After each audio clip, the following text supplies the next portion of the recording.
Bom, continuando, então, uma das coisas que a gente normalmente faz quando está implementando regressão linear, e de fato todos os outros algoritmos que a gente vai estudar, é o que se chama normalização de features. Eu não sei se a professora Mariana chegou a comentar sobre isso, mas deixa eu dar um exemplo, continuando com esse conjunto de dados aqui das casas.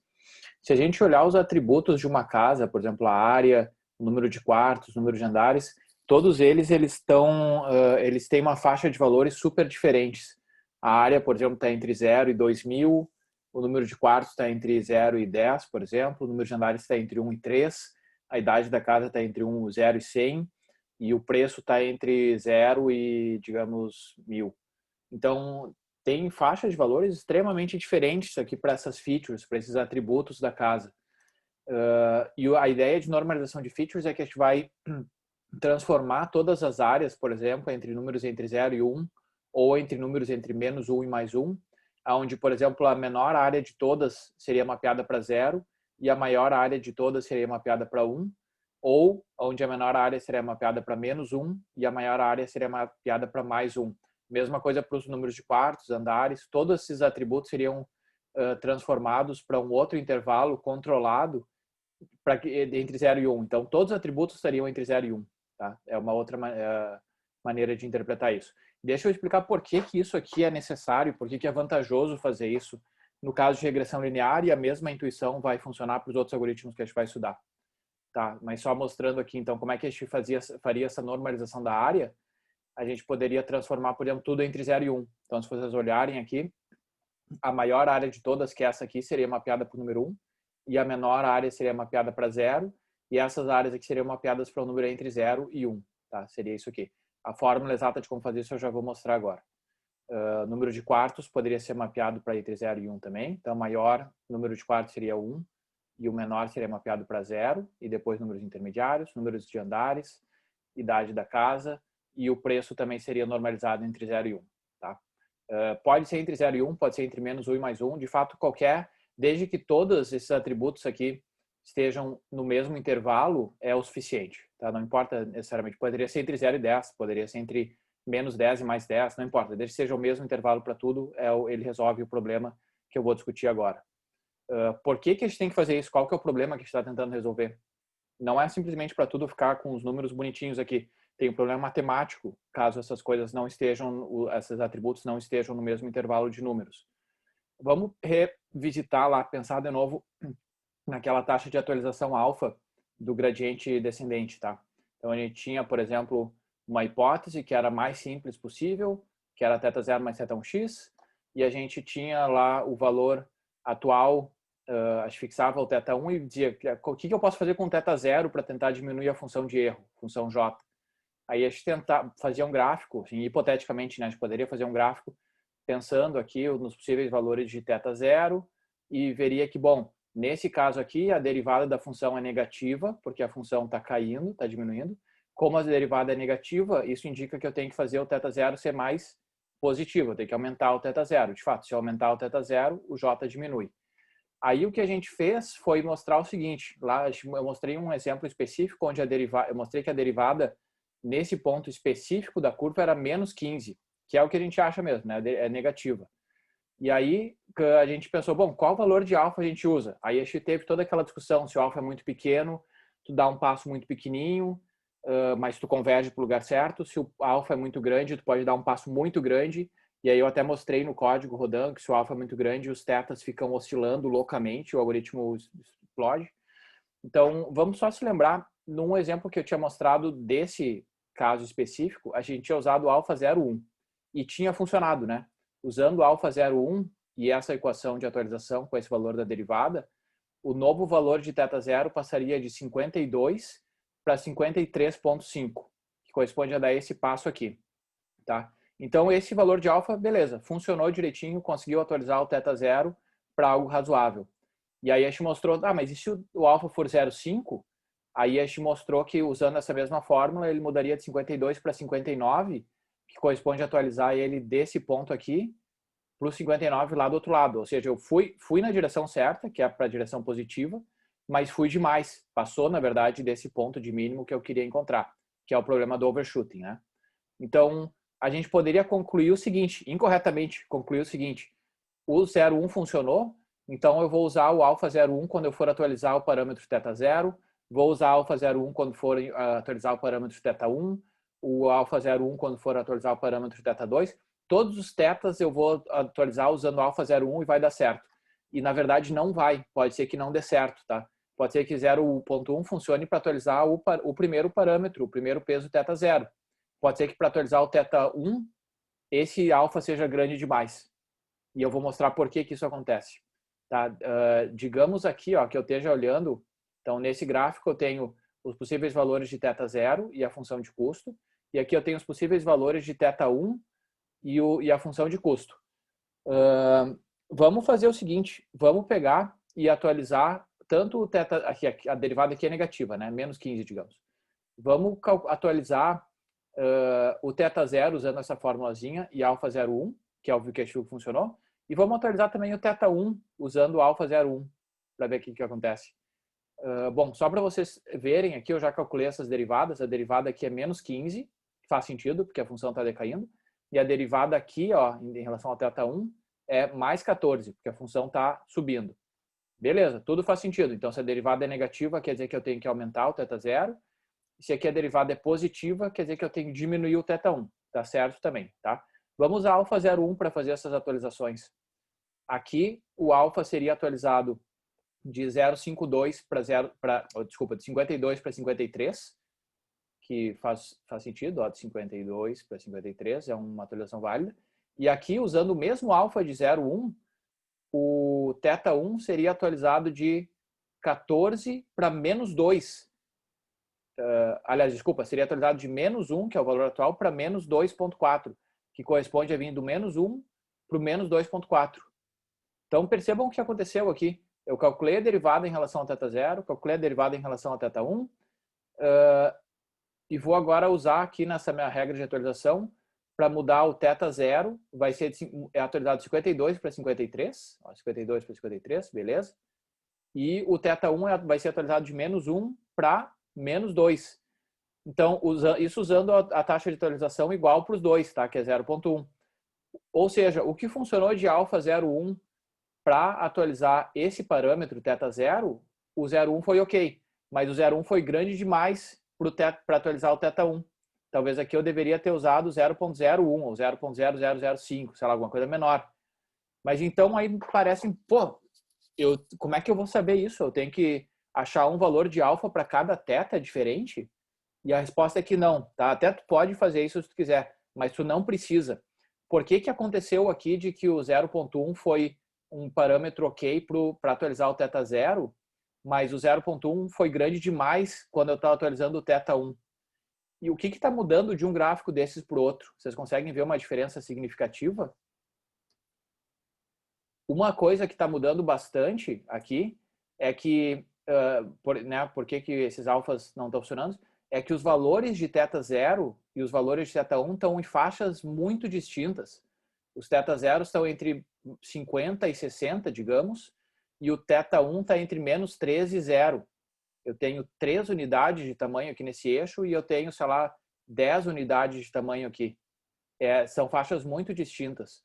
E o fato de estarem nessas faixas distintas é que faz com que eu tenha que usar alfas diferentes para esses tetas.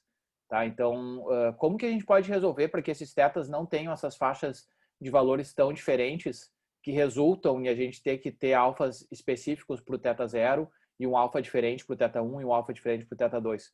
O problema desses negócios todos é que as features, os atributos que estão multiplicando o θ0 e os atributos que estão multiplicando o θ1 e o atributo que multiplica o θ2, esses atributos estão em faixas de valores distintas. E por isso que os tetas acabam tendo valores bem diferentes. Tá? Por exemplo, o atributo x1 da casa, que é a área, normalmente ele tem entre valores entre 0 e 2.100. O atributo número 2, que é o número de quartos, normalmente ele tem valores entre 1 e 5. Tá? Vamos supor o seguinte exemplo. Vamos supor que o meu modelo para prever o preço da casa é esse aqui, ó, θ0 mais θ1x1 mais θ2x2 até o θ4x4. E digamos que eu tenha os seguintes pesos que estão colocados nessa fórmula aqui, ó. O meu θ0 é 0, o meu θ1 é 0,15, o meu θ2 é 0,5, o meu θ3 é 0,3, o meu θ4 é 4,0. Tá? Inventei os números. Vamos usar esses pesos agora para prever o preço da casa 1. Então, eu vou plugar aqui X1, eu vou colocar o X1 daquela primeira casa, que é 2.100. Aqui no X2, eu vou pegar o X2 daquela casa, que é 5. X3, eu vou pegar o X3 daquela casa, que é 1. E aqui o X4 é 45. Se vocês botarem esses valores nessa fórmula, vocês vão prever o valor da casa 1, que vai ser 497 mil. Tá? Bom, é parecido com o preço certo, né? O certo é 460, ele previu 497. Deixa eu fazer uma pergunta agora. Vamos pensar o que aconteceria se eu pegar e aumentar o θ1, ou seja, o peso que multiplica a área, tá? Porque o θ1 multiplica o x1, ó, é 0,15. Se eu aumentar esse peso em 0,1, vamos tentar ver qual o efeito da predição no preço da casa se eu mudar o peso θ1, que multiplica a área, que é o número enorme, em 0,1. Bom, então esse peso passaria de 0,15 para 0,25, né? Esse seria a minha nova fórmula de atualização. Mudei o θ1 um pouquinho, 0,1 só. Qual que é o novo preço que seria predito por essa fórmula agora, se eu plugar aqui os atributos da casa 1? Seria 700 mil. Pô, pensem bem, eu peguei e alterei um dos pesos em só 0,1 e teve uma alteração super grande na predição do preço. Passou de 490 para 710 mil o preço. Foi uma alteração, tá, tudo bem, não foi o dobro, mas foi muito enorme aqui a diferença de preço, aumentou, mudando o peso em só 0,1, a minha predição subiu de 200 mil dólares do preço da casa. Tá, então quer dizer que aumentar 0,1 no peso é aumentar muito? Não sei, vamos pensar agora o que aconteceria se a gente mudasse o peso θ2 também em 0,1. O θ2 multiplica o x2, ó, que é o número de quartos. Então, o meu modelo passaria desse modelo, o θ2 atual é 0,5, passaria para 0,6. Qual que é a predição do preço da casa modificando não o θ1 e sim o θ2? Pela mesma quantidade, tá? Mais 0,1. O preço predito da casa seria 498 mil. Então, percebam, quando eu alterei o peso θ1 em 0,1, teve um impacto enorme na predição do preço da casa. E quando eu alterei pela mesma quantidade, 0,1, um outro peso, o preço da casa quase não mudou. Mudou de 497 para 498. Mudou bem pouquinho. Então, como é que pode que eu mudo 0,1 num peso e tenho um impacto gigante, e eu mudo 0 em outro peso e não tenho um impacto tão grande? É só porque vocês têm que pensar, esse peso que está sendo alterado está multiplicando números de que grandeza de tamanho. Esse número θ1 está multiplicando a área, que é o número nas milhares, tá? 2.000, 1.500. E esse outro peso θ2 está multiplicando o número de quartos, que é um número bem pequenininho, é um número entre 1 e 5.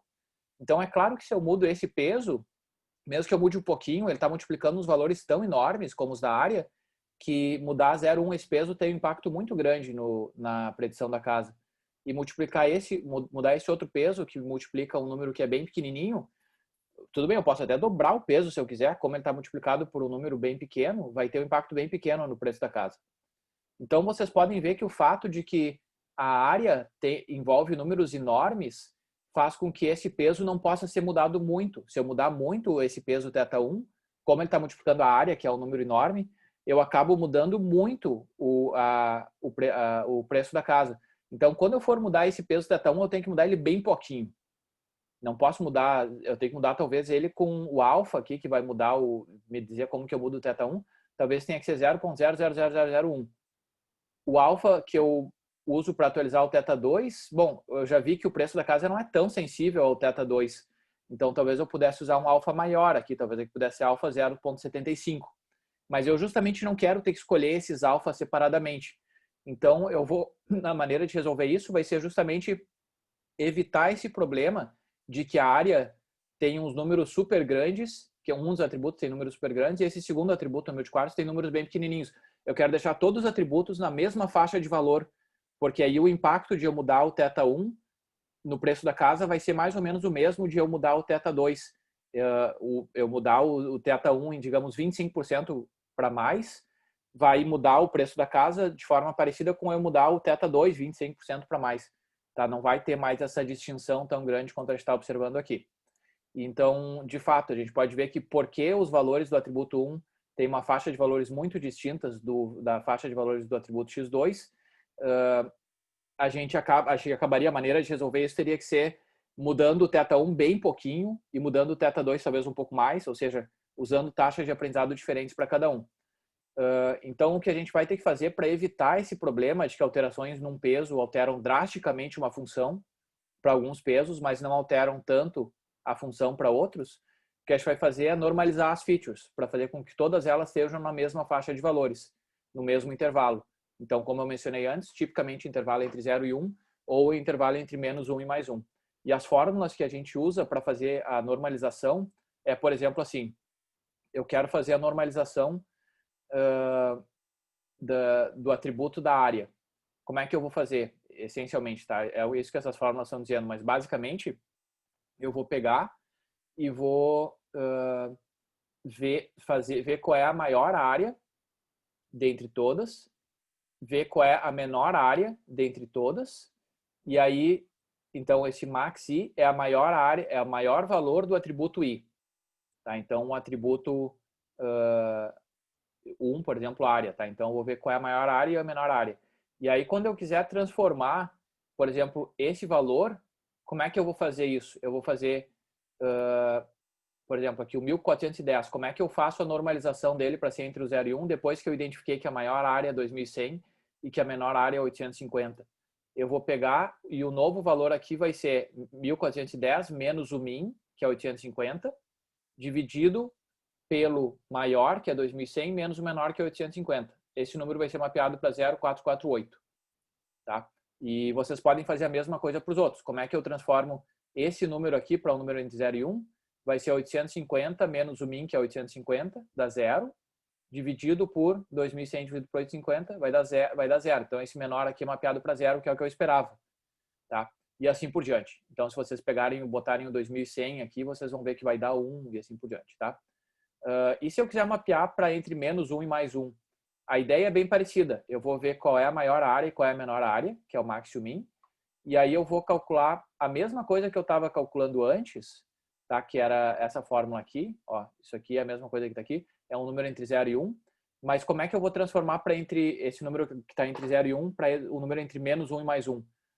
Primeiro eu multiplico por 2. Então, se eu tenho um número entre 0 e 1 e eu multiplico por 2, ele vai estar entre 0 e 2 agora. E aí, se eu subtraio 1, eu tenho uma coisa que está entre 0 e 2, subtraio 1, ela passa entre o 0 passa a ser o menos 1 e o 2 passa a ser 1.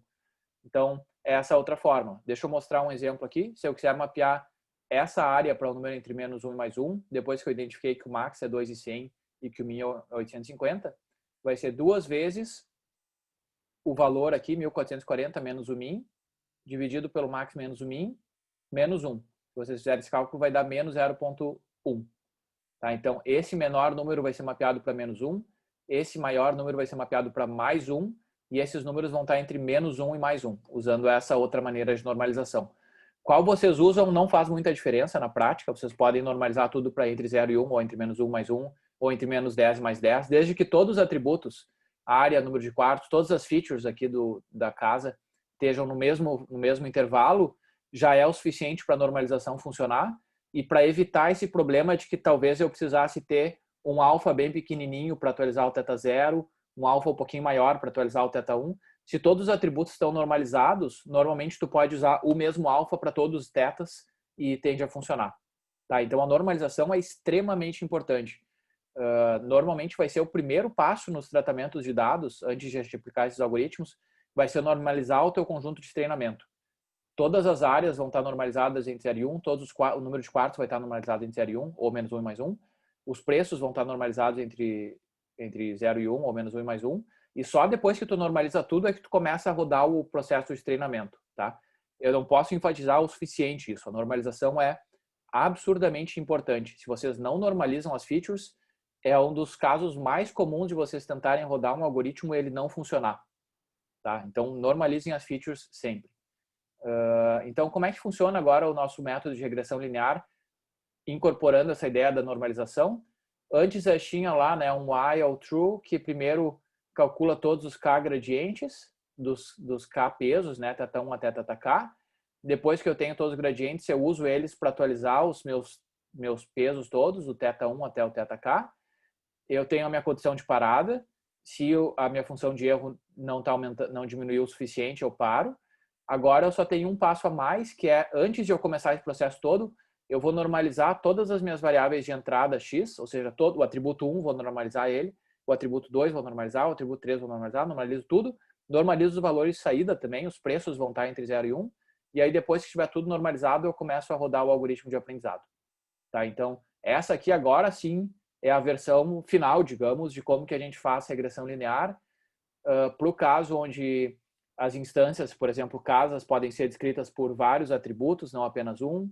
Eu posso criar features novas, como eu criei ali no caso da casa, tinha o tamanho da fachada, número de quartos por andar, tinha outras features. E para o caso onde eu vou normalizar tudo para evitar esses problemas da taxa de atualização alfa, possivelmente ter que ser ajustada de uma maneira meio específica para o Theta 1 e outro para o Theta 2. Tá? Então, esse aqui é o algoritmo mais genérico de regressão linear, que é o que a gente normalmente implementa na prática. Tá? Esse aqui é realmente a versão completa.